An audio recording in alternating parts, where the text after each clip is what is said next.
হ্যাঁ, আরও একটা দেখাবো এখন আপনাদেরকে। উনি কৃমিনাশক ওষুধ দেওয়ার পরে এই যে এই ওষুধটি দিয়ে থাকেন। এই ওষুধটি কেন দিলেন দেখতে পাচ্ছেন। এই ওষুধটা হচ্ছে আমি আপনাদেরকে দেখাবো কোন ওষুধ, কি ওষুধ দিলেন উনি। ওষুধটি হচ্ছে এই ওষুধটা ওনারা কিন্তু ওনার হাঁসকে দিলেন। কত পরিমাণে দিলেন দেখতেই পেলেন।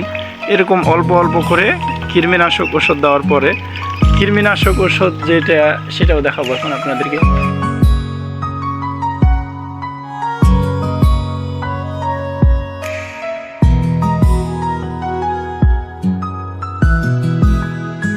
এই যে এই কৃমিনাশক ওষুধটি,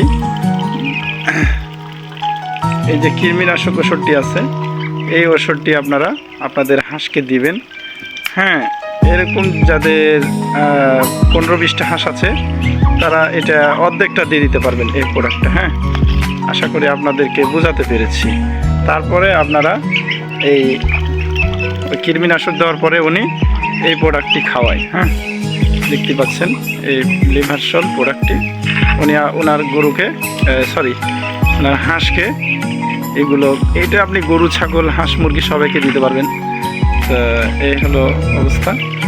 তো যারা ঘরোয়া পরিবেশে অল্প খরচে হাঁস পালন করতে চায় তারা এরকম করে হাঁস পুষতে পারেন, পালতে পারেন। এরা বছরে 300টা ডিম দিয়ে থাকেন এক একটা হাঁস, আর বাচ্চাও অনেকগুলো দিয়ে থাকে। এদের একটা একদিক মানে লস হচ্ছে কোনটা, যে এরা ঠান্ডার সময় ডিম পারে ঠিক, কিন্তু এদেরকে আপনারা কখনো বাচ্চা উঠাবেন না। ঠান্ডার সময় এদের বাচ্চা উঠাবেন না। কারণ ঠান্ডার সময় এদের বাচ্চা লাস্টিং হয় না। আর এদের ভালো দিকটা হচ্ছে যে গরমের সময় এদের আপনি ডিমে বসাবেন। এই হাঁসগুলো গরমের সময় ডিমে বসাবেন। গরমের সময় যদি আপনি আপনার হাঁসকে ডিমে বসান তাহলে 40 দিন এরা ডিমে বসে থাকে। 40 দিন পর বাচ্চা বের করে। 40 দিন পর বাচ্চা বের হওয়ার পরে আবার 10 দিন পর আবার কি করবে, ডিম পাড়া শুরু করবে। অনেক হাঁস আছে 7 দিন পরও ডিম পাড়তে শুরু করে। তারপর 7 দিনের দিকে আবার 40 দিন পর আবার বাচ্চা। তাহলে প্রায় ধরেন যে 50 দিন পর আবার বাচ্চা উঠাতে পারবে। অলরেডি গরমের সময় এইসব হাঁস প্রচুর পরিমাণ বাচ্চা দিয়ে থাকেন। তা আশা করি আপনাদেরকে বোঝাতে পেরেছি। চলে এসেছি আপনাদেরকে দেখাবো।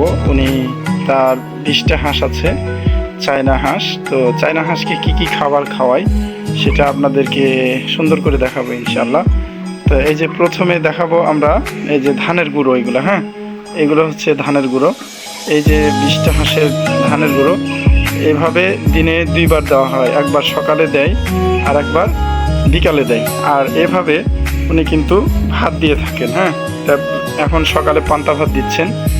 আর আজকে পান্তা ভাত থাকার কারণে সে খুদে সিদ্ধ করেনি, তো আপনারা খুদে সিদ্ধ করে দিবেন।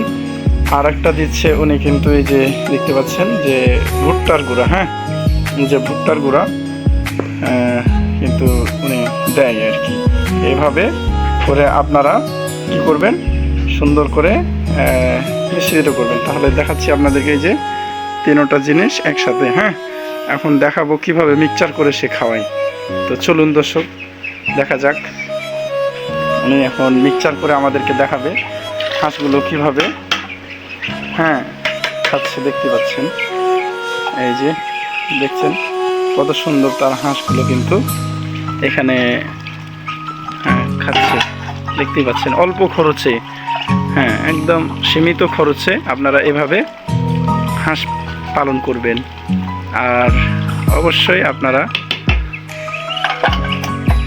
এভাবে যাদের অল্প জায়গা আছে বাড়ির উঠানে তারা এরকম করে হাঁস পালন করতে পারবেন। দেখতে পাচ্ছেন দেখেন কত সুন্দর খাচ্ছে। দেখতে পাচ্ছেন দর্শক।